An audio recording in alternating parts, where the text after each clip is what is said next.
Pinakamalawak na newsroom sa buong Pilipinas. Ito ang Radyo Pilipinas News Update.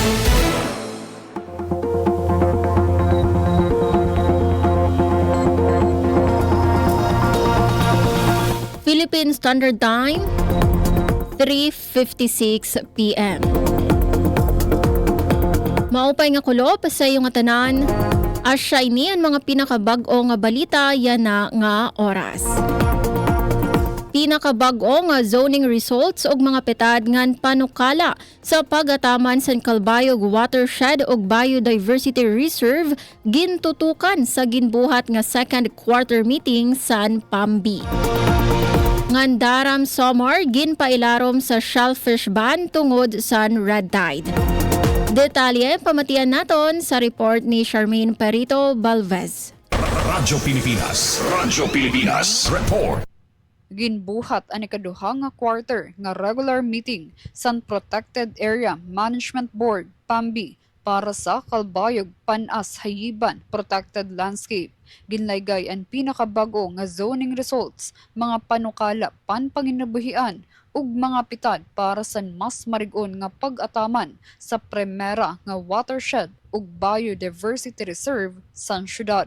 Lakip sa mga naharampangan ang panukala nga reclassification sa pasilidad sa Calbayog City Water District tikang sa strict protection zone pakadto sa multiple use zone para mabaton ang nagtitikadako nga panginahanglan sa supply sa tubig samtang ginmementenar ang proteksyon sa kalibungan. Ginsuhestyon liwat ang sustainable vegetable farming ug pagtindog sa abaca plantation ug fiber enterprise como alternatibo nga panginabuhian sa mga komunidad sa palibot sa protected area. Katuyuanan san mga pitad nga samtang gintatagan prioridad ang pag-ataman san kaguguban ngan seguridad sa tubig, ginsisigurado liwat ang sustainable nga panginabuhian san mga residente. Balita sa red tide. Ginpailarom sa shellfish ban ang kadagatan sa Daram Samar kahuman magpositibo sa red tide toxin, saxitoxin ang mga nakuha nga shellfish meat samples sa lugar.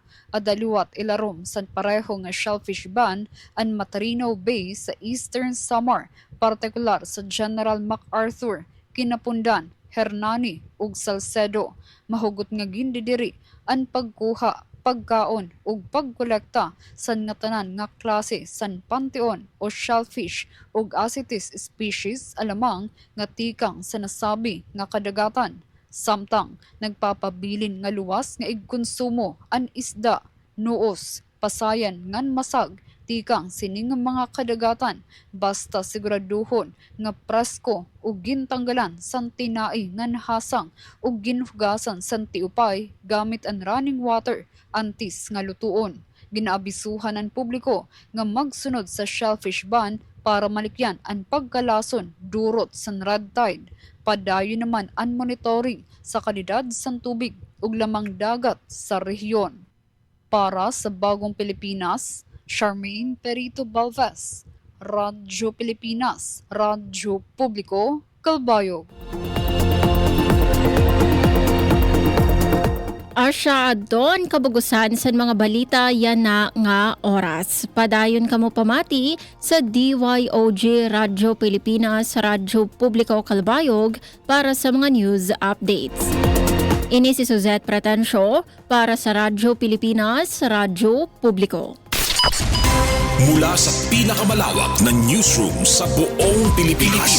Ito ang Radyo Pilipinas News Update.